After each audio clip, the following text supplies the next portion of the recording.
안녕하세요. 자, 우리 이어서 할게요. 기업의 자본 비용. 자본 비용은 좀 어렵긴 해요. 아무래도 이론적인 내용들이 조금 많이 들어가기 때문에 그래요. 뒤에 가면 참 재밌는 게 많은데, 뒤에 가면 자본 비용 저 뒤에 보면요. 어떤 요 자본 비용을 활용해서 이제 가치 평가한 것도 있거든요. 참 재밌는 게 있는데, 그쵸?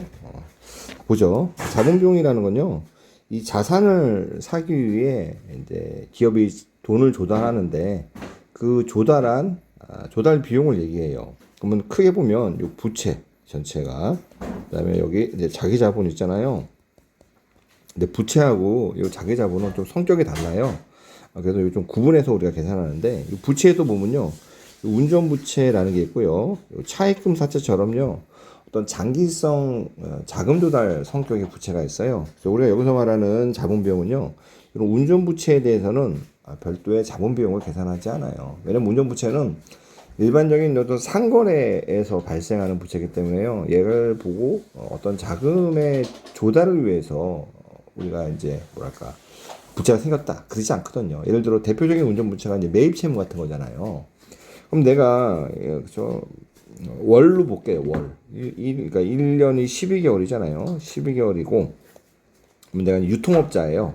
매달 물건을 떼와 가지고 파는데 1년에 매입하는 금액이 1,200이에요. 월별로 평균적으로 하면 월 평균 내가 매달 100씩 매입을 할 거 아니에요. 그러면 내가 이번 달에 100을 매입했으면 물건이 지금 100이 들어오겠죠. 근데 기업들 간의 거래는요, 지금 매입하더라도 그 대금 결제를 한 달 혹은 두 달 이렇게 주는 경우들이 일반적이거든요. 우리는 30일마다 결제하는 거야. 그러면은 요 오늘 100원 산 거를 한 달 후에 100원을 결제하는 거죠. 그럼 또 한 달이 됐어. 그럼 또 100을 또 살 거 아니에요. 그러면 한 달 후에 100이 결제가 끝나더라도 또 100이라는 매입 채무가 계속 생기고. 그러니까 계속 이 1년 내내 똑같이 1200이라는 거를 내가 연간으로 구입을 하는데, 그렇죠. 매달 또 이분하게 구입한다면 매달 100만큼 매입 채무가 계속 유지가 되는 거예요. 근데 내가 이게 영속기업이야. 그렇죠? 무한의 기간 동안 회사가 존속해요. 그럼 이 100은 언제 갚아요? 갚을 일이 없겠죠? 사업을 하는 한 계속 존재하겠죠. 그러니까 얘에 대해서는 명시적인 이자 비용도 안 내고, 그렇죠? 그렇기 때문에 이런 그 운전부채에 대해서는 우리가 어떤 자본 비용을 계산할 때 좀 제외시켜요. 그래서 이제 자본 비용은 요 차입금, 요 사채, 요 자기 자본 이런 것들을 이제 자본 비용을 하고요. 요 박스에 있는 거 있잖아요. 요거는 이제 계속 반복될 텐데, 요 가치 평가의 큰 원칙이라고 보시면 돼요. 네, 좀 미래 현금 흐름의 현재 가치 합. 자, 우리 타인 자본부터 볼게요. 타인 자본 보시면 여기는 장기 자금 조달 성격의 부채, 단기적인 사업 운영을 위한 부채가 있잖아요. 운전 부채. 자, 결론적으로 말하면 이 운전 부채는 우리가 타인 자본으로 보지 않아요. 자, 장기 자본. 농심 같은 데 볼게요. 유동 부채하고 비유동 부채. 농심이에요. 자, 유동 부채 같은 경우에는요, 이 안에서 요 단기 차입금이 조금 문제예요. 단기 차입금은요, 상황에 따라서는 타인 자본으로 볼 수도 있고 아닐 수도 있어요. 일반적으로 단기 차입금은 운전 자본으로 많이 봐요. 왜냐면 이제 잠깐 돈이 모자라가지고, 그죠? 어떻게 매입 대무, 매입 채무, 하여튼 뭘 지불하려고 했는데 잠깐 돈이 모자라서 빌린 거예요. 이걸 가지고 우리가 어떤 장기 자본이라고 보진 않아요. 그런 경우에 이제 운전 자본이라고 보는데요. 근데 반대로 이런 회사들이 있어요. 이 회사들이 이제 장기로 자금을 조달하고 싶은데 회사의 어떤 신용도나 이런 게 안 좋아요. 그러다 보니까 은행이나 이런 데도 돈을 빌려줄 때 장기로 안 빌려주는 거예요. 1년씩 끊어서 빌려주는 거예요. 계속 1년씩 어떤 차환하라고, 그죠? 롤링하라고. 그런 경우에는 이런 단기 차입금도 우리가 이제 타인 자본으로 볼 수가 있어요. 농심 같은 경우는요, 아직 이제 풀 재무제표가 저 뒤에 있겠지만, 이 회사들은요, 굉장히 수익이 잘 나고, 그 다음에 한편으로는, 현금이 많이 보유하고 있는 회사예요. 그러니까 농심이 단기적으로 돈이 지금 모자라서 요 돈을 빌렸을까? 그렇지 않아. 그러니까 장기적인 투자를 위해서 투자를 해야 되는데, 이런 장기성 자금의 성격으로 요 2, 3, 9억이라는 걸 빌렸을까? 절대 그렇지 않다고 봐요. 단기적으로 어떤 돈이, 그죠? 뭐 차대가 좀 안 맞거나, 좀 은행 잔고가 좀 비거나, 그래서 빌린 걸로 봐요. 그렇기 때문에 농심 같은 경우에는 이런 단기 차입금은 운전자본으로 봐야 돼요. 그래서 대체로 운전자본으로 보는데요. 어떤 기업이 처한 상황에 따라 가지고, 이거는 운전자본이 아니라 타인 자본으로 볼 수도 있는데, 이렇게 이제 보셔야 돼요. 리스 부채는 일반적으로 우리가요, 이제 유동부채를 써도요, 타인 자본으로 보는 경우들이 좀 더 일반적이에요. 왜 그러냐면, 기업에서 기계를 사려고 그래요. 그럼 기계가 1,000억이야. 근데 이 목돈이 없잖아요. 그래서 리스 계약을 해요. 마치 보시면 우리가 주택담보대출 하는 것처럼요. 그럼 리스 자산을 담보로 해가지고 돈을 빌려줘요. 그럼 나는 요걸 10년 동안 쓴다고 해볼게요. 이 기계의 수명이. 그럼 10년 동안 원리금을 계속 갚아나는 거예요. 사실상 요 1,000억에 대해서 내가 돈을 빌려가지고 거기에 대한 이자하고 원금을 갚아나가는 거잖아요. 그러니까 리스 부채는요, 그 분류가 유동부채에 있든 이런 비유동부채에 있든 대체로 타인 자본으로 보고 있어요. 자, 장기 차입금, 타인 자본, 기타 부채는 뭐 타인 자본, 운전 자본으로 많이 봐요. 그다음에 여기 이연법인세 부채도요, 뭐 타인 자본으로 볼 수도 있고 운전 자본으로 볼 수 있어요. 뭐 이거는 여러분들이 판단하시면 돼요. 자, 기타 종업원 이런 거 다 운전 자본으로 보고 이렇게 해서 봐요. 그러면 또 차입금 내역을 봤어요. 농심의 차입금 내역을 보니까 차입처가 농심의 사업보고서 통해서 본 거예요. 이런 식으로 있어요. 생각보다 별로 없어요. 1,000만, 10만, 100만, 1,000만, 억, 10억, 100억. 그죠? 150억밖에 안 돼요. 농심의 전체 자산이 한 3조 가까이 되는데 150억이면 사실상 차입금이 없는 거죠. 보시면 그래서 차입금 내용이 이렇게 있구나. 근데 문제는 뭐냐면, 자, 농심의 금리 볼게요. 얘네 보면은 원먼스 한 달짜리 SOFR이에요. 여기에 대한 어떤 차입 이자율이라고 있는데요. 그러면은 차입 이자율이 얼마냐? 그죠? SOFR은 어떻게 보면 미국 달러 기준요, 거의 무위험 지표 기준이라고 보시면 돼요. 그래서 금기관들이 우리가 라이보처럼 있잖아요. 그래서 이제 보면은 이제 마치 기준금리 플러스 이런 하나의 기준금리인데 그 스프레드가 1.75밖에 안 돼요. 그러다 보니까 어떤 차입금은 실제로 한 2% 정도, 1.99니까 어떤 차입금은 6% 정도로 이제 빌려주고 있어요. 차입금 편차가 심하잖아요. 예를 들어 2에서 6이라면 중간이 얼마지? 2, 3, 4, 5, 6, 4%인가? 이렇게 볼 수도 있지만요. 이런 차입금들은 다 언제적의 결과물일까요? 과거에 발생한 의사결정이에요. 그러니까 과거에 아무리 좋더라 하더라도요, 가치평가에서는 우리가 큰 가중치를 주지 않아요. 지금 혹은 미래가 어떠냐가 훨씬 더 중요해요. 그렇기 때문에 현재 이런 차익금리를 쓰지 않고요. 어떤 거 쓰냐? 회사채 발행을 통해서 자금을 조달할 때 적용하는 금리, 이걸 써요. 뭐냐? 가치평가하는 시점에 해당 기업의 신용도가 반영된 자금 조달 금리를 이 기업의 어떤 타인 자본 비용으로 써요. 그리고 이 자금 조달 금리도요, 100억을 조달할 때랑, 그죠? 뭐 1,000억을 조달할 때 금액에 따라 다르고, 그러니까 같은 100억이라도 1년 동안 조달할 때랑 10년 동안 조달할 때랑 금액이 다르죠. 그래서 요거 시기도 달라요. 그래서 그런 것들을 주의해서 보는데, 우리가 뭐 이때 보시면 회사채 발행을 통해서 자금을 조달할 때 적용하는 금리, 그걸 우리가 이제 전문 용어로 만기 수익률이라고 불러요. 기업들은 회사채를 조달할 수 있는데, 그때 이제 회사채 가격을 결정하는데 그 가격을 우리가 만기 수익률이라고 해요. 만기 수익률 한번 알아볼까요? 자, 만기 수익률은요, 정의에 따르면 투자자들이 현재 시장에서 거래되는 채권을 시장 가격으로 샀어요. 첫 번째 조건이 시가로 채권을 매입했어요. 두 번째 조건은요, 이 채권을요, 어디까지 들고 있냐? 만기까지 보유해요. 세 번째 조건은요, 이제 일반적인 채권은 이표채라고 해서요, 만기 이전에 액면이자를 받아요. 이 액면이자를 받을 거 아니에요. 액면이자에 대해서 재투자를 하는데, 내가 처음에 샀을 때 만기 수익률이 있어요. 그 만기 수익률로 만기 될 때까지 재투자. 요 세 가지 조건이 충족되면 만기 수익률을 달성할 수 있어요. 근데 현실에서는 이제 만기 수익률을 달성하기 어려운 게 이표채가, 왜냐면 요 재투자 수익률, 만기 수익률이라는 게요, 시간이 흐르면서 시장 이자율이 계속 변하잖아요. 그렇기 때문에 내가 처음에 이 채권을 샀을 때 그 만기 수익률로 계속 대출을 할 수가 없어요. 그래서 일반적인 이표채는요, 내가 채권을 사게 되면, 그리고 그 채권을 만기까지 보유하게 되면 만기 수익률을 기대할 수 있는 거지 실제 되지 않아요.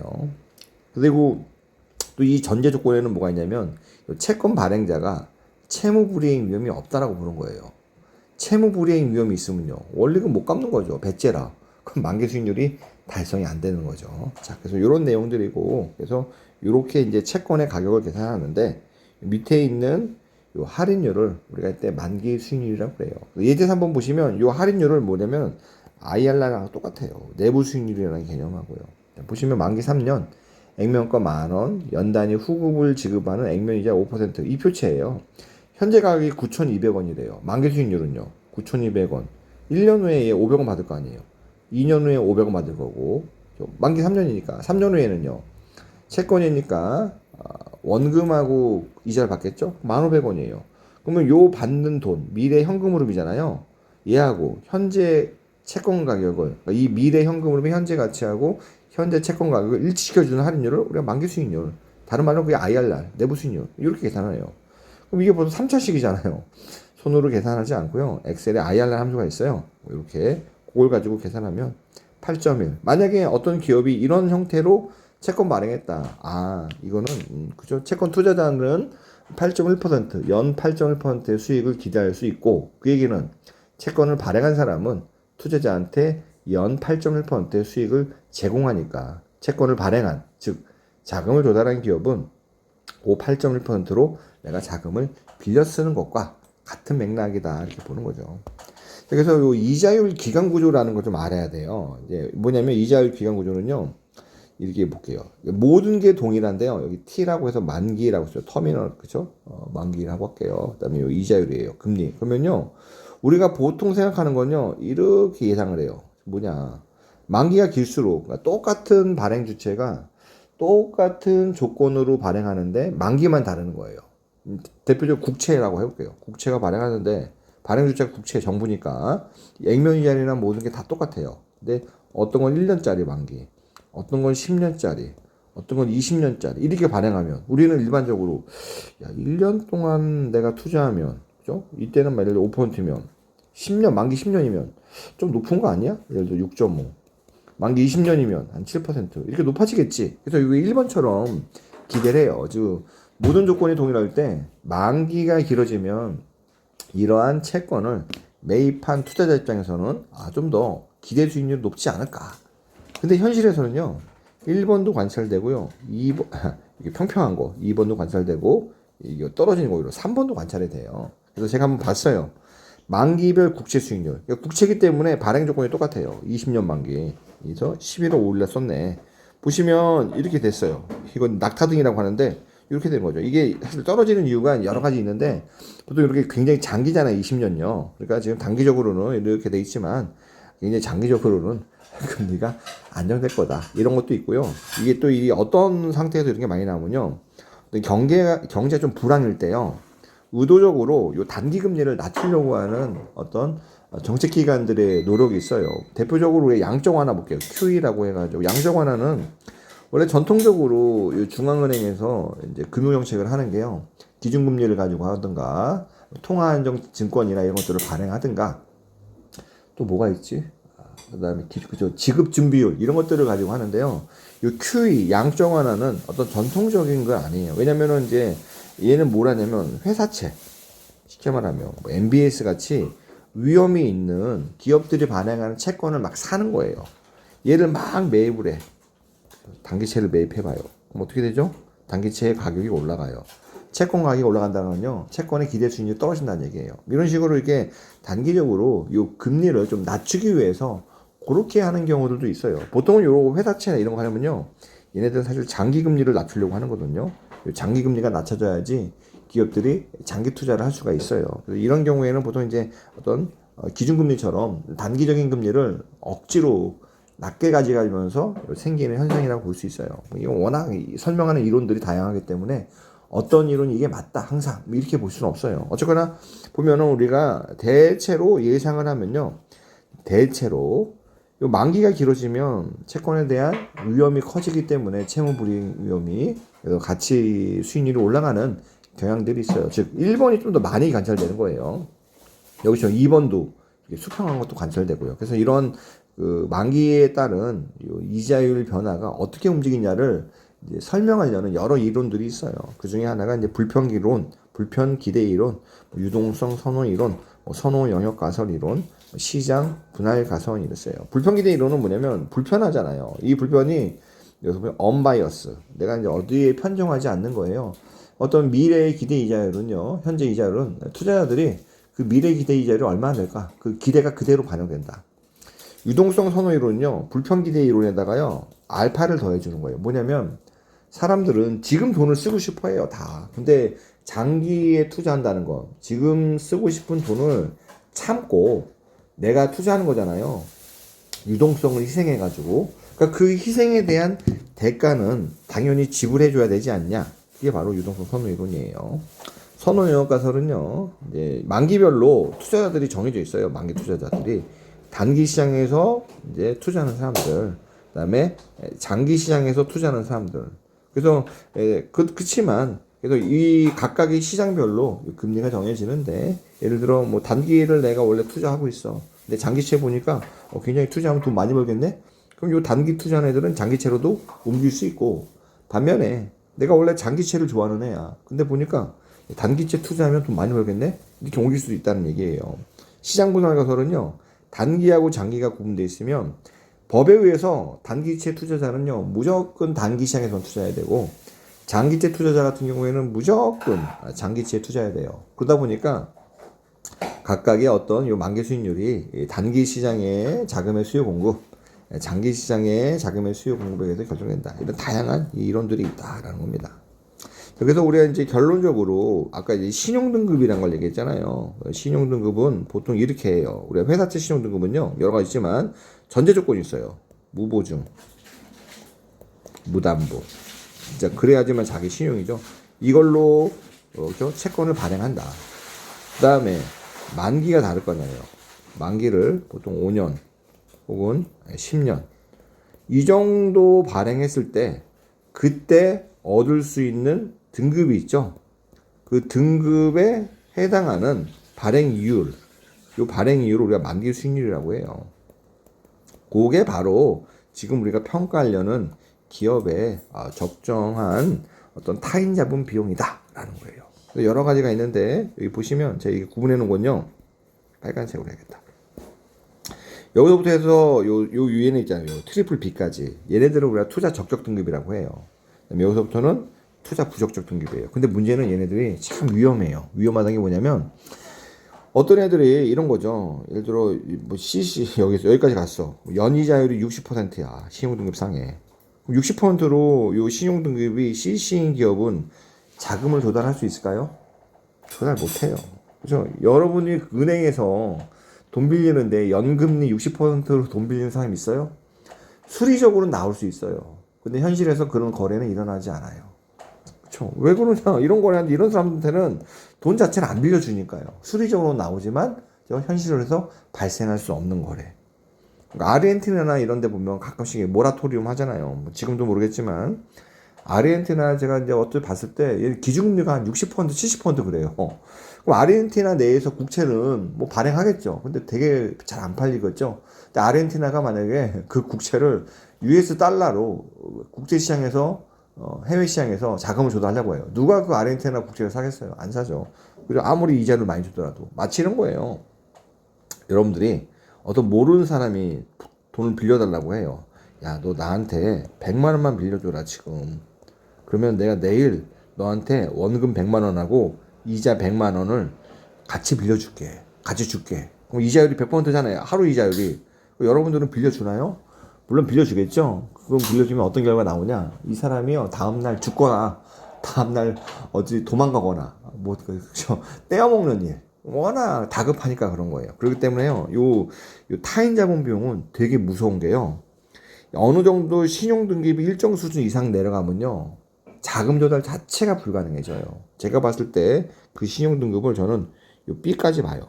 B도 안 돼. 다들 더블 B까지 보는 거죠. 무보증 무담보로 하려면.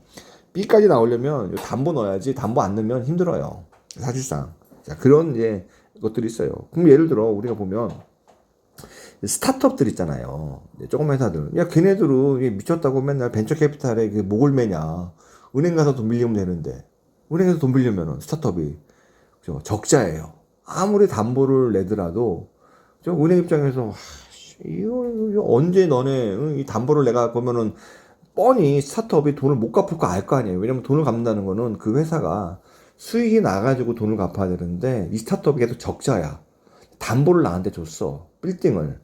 그럼 은행 입장에서는 야 내가 분명히 만기가 되면은 요 회사는 나한테 못 갚을 거야. 그러면 내가 돈을 회수하려면요.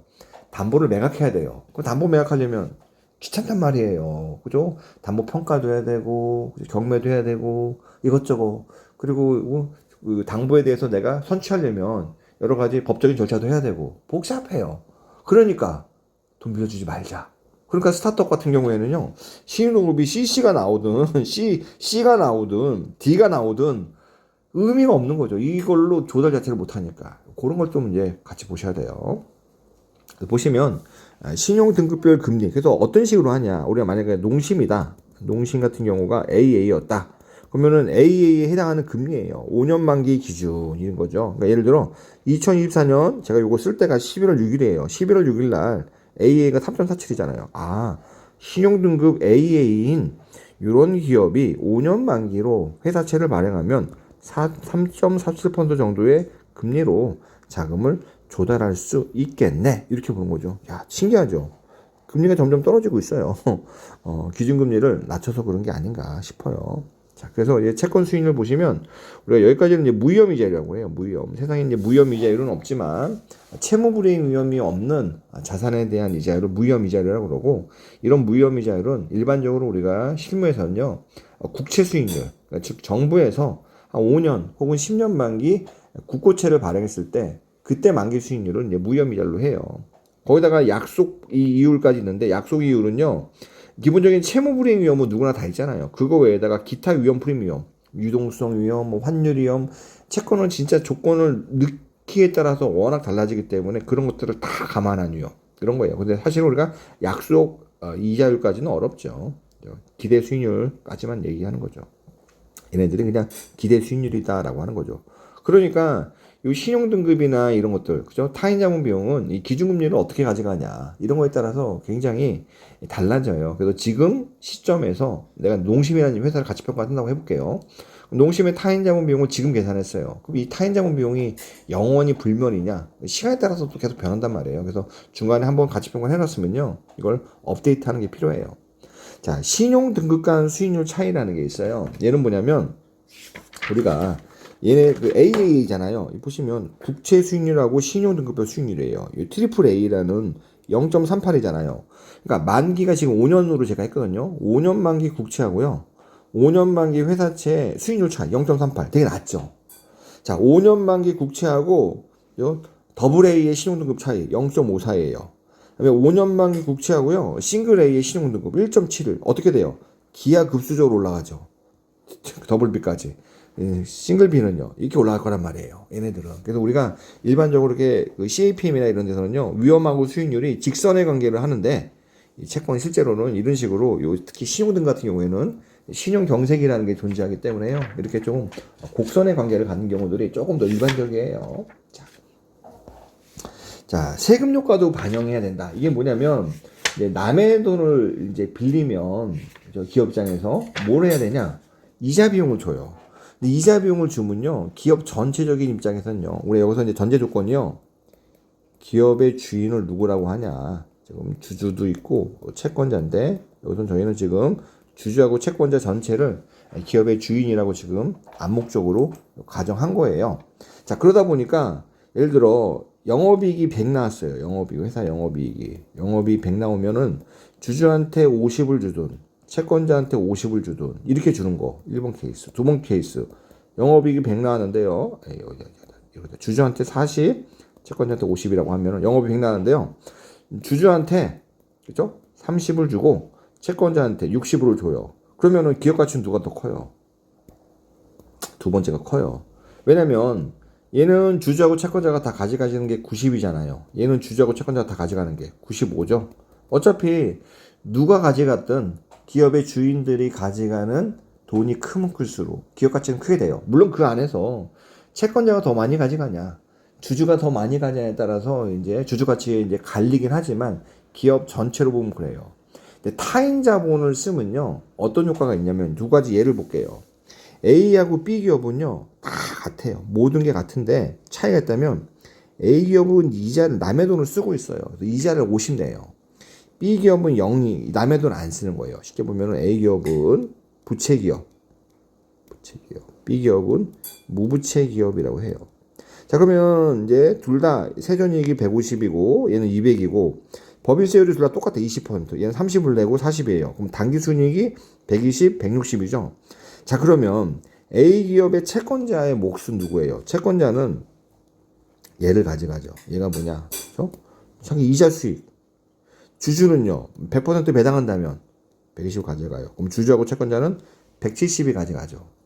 여기는요. 채권자가 가져가는 건 어차피 남의 돈 안 썼으니까 0이에요. 주주는 160이에요. 야, 보니까 이 B기업은 기업 전체의 주인들이 가져가는 게 160이고 A기업은 기업 전체의 주인들이 가져가는 게 170이네. 10만큼 차이 났잖아요. 도대체 이 10 차이는 뭐냐? 이자 비용이 50이죠. 거기다 법인세율 20%. 10. 요 차이만큼 난 거예요. 왜 그러냐? 50이라는, 그러니까 뭐냐면, 여기서는 쉽게 보면 영업이익이 200을 벌었어요. 그럼 200이 다 지금 어디로 갔냐? 누구 입으로 갔냐라고 볼게요. 자, A기업은요, 200이라는 영업이익이 누구 입으로 갔냐? A는 200이라는 영업이익이 채권자한테 간 게 얼마냐? 이자 비용으로 갔을 거 아니에요? 50. 주주한테 간 게요. 그죠? 120. 30이 어디서 비지? 30은 세금. 그럼 기업 채권자하고 주주 입장에서는요, 기업 전체 주인 입장에서는 세금으로 나가는 건요, 그냥 비용이에요, 비용. 없어지는 거. 그러니까 이자 비용이 생기는 건요, 세금을 줄여줘요. 그럼 B기업 입장에서 볼게요. 200인데, 채권자가 얼마 가져갔지? 0. 주주가 얼마 가져갔지? 160. 세금 얼마 내지? 40이네. 밖으로 새는 게 더 많잖아요, B기업이. 왜?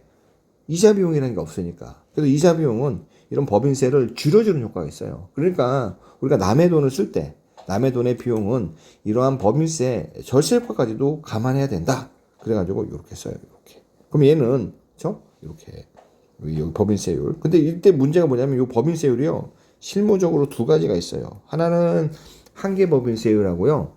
다른 하나는 유효 법인세율. 한계 법인세율은 이제 경제학 말 그대로 하면 현재 기업이 1원 더 벌었을 때 추가로 내야 되는 법인세 율. 그게 이제 한계 법인세율이에요.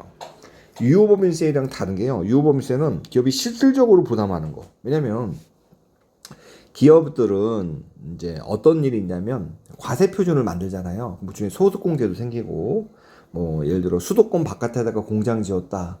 그러면은 뭐 세금도 감면 혜택도 있고. 그렇죠? 예를 들어 뭐 사회적 약자를 채용했다. 그러면 한 명당 또 세금 감면 혜택도 있고 본사를 어디로 이전했다. 그렇죠? 뭐 이런 장려금이나 뭐 여러 가지가 있단 말이에요. 그러한 세제 혜택까지 감안해서 실제적으로 기업이 부담하는 법인세율을 유효법인세율이라고 해요. 그러면 일반적인 재무관리 교과서에서는요. 타인 자본을 계산할 때는요. 한계법인세율을 가지고 계산하라고 해요. 근데 현실은요. 세금이 존재하고 이런 세액공제가 존재하는 게 현실이에요. 그래서 실무적으로는요. 유효법인세율을 적용해도 돼요. 그러니까 결론은 뭐냐? 한계법인세율을 내가 적용하겠다. 그러면 일관되게 한계법인세율을 쓰시면 되고 아니야. 나 유효법인세율을 적용할래. 그럼 일관되게 유효법인세율을 적용하시면 돼요. 단 이때는 좀 주의사항이 있어요. 왜냐면 유효법인세는요. 회사의 어떤 세무 조정을 해야 되잖아요.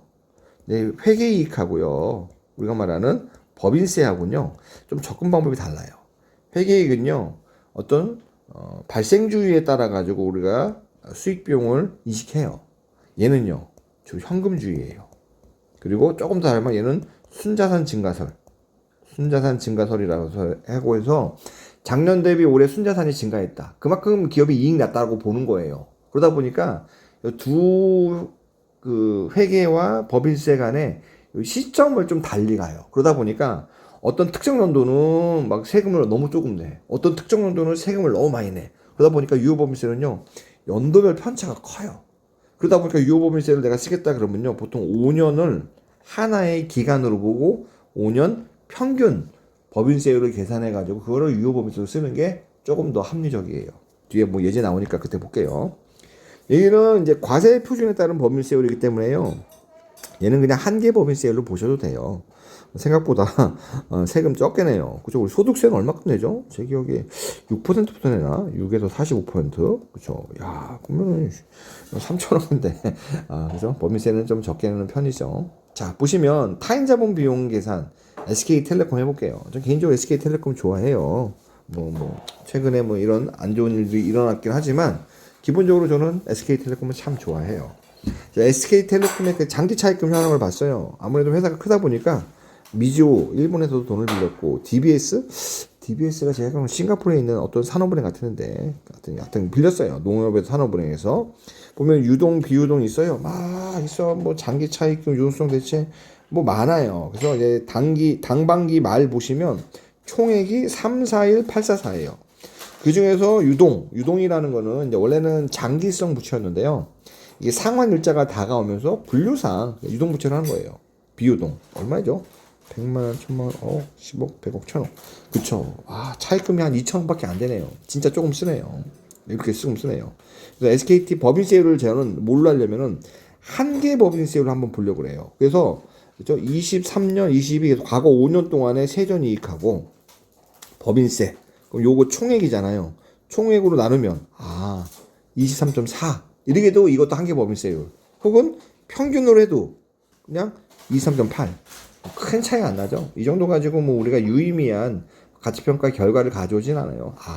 아까 보시면 SK텔레콤 1년에 한 1조 가까이 벌거든요. 야, 2,400원이니까 중간에 이런 거 다 무시하더라도 평균적으로 24%네. 생각보다 한계 법인세율이나 유효 법인세율이랑 비슷한데 그래도 한계 법인세율이 조금 더 저렴하구나 라고는 유효 법인세율이 조금 더 저렴하구나 라고 알겠죠. 그래서 2024년 6월에요 SKT는 이제 신용평가 기관으로부터요 트리플 A래요. 그쵸? SKT 사업이 얼마나 안정적이에요. 굉장히 안정적인 사업을 하고 있고 그래서 5년 만기 채권 만기 수익률이 3.4. 그래서 3.4가 개선되는데 여기 보시면 이제 한계 세율을 적용하게 되면은 세후 기준으로 2.584. 그 다음에 유효 세율을 적용하면요, 그렇죠? 그러면은 한 2.6. 그래서 사실상 굉장히 낮은 타인 자본 비용을 쓰고 있다. 그건 뭐 어쩔 수 없이 시장에 돈에 대한 금리가 낮기 때문에 어쩔 수 없이 이렇게 발생해요. 자, 이게 다음에 자기 자본 비용인데요. 얘는 좀 길어요. 길고 제 태블릿이 지금 배터리가 별로 없어서 얘는 또 다음 시간에 할게요. 감사합니다.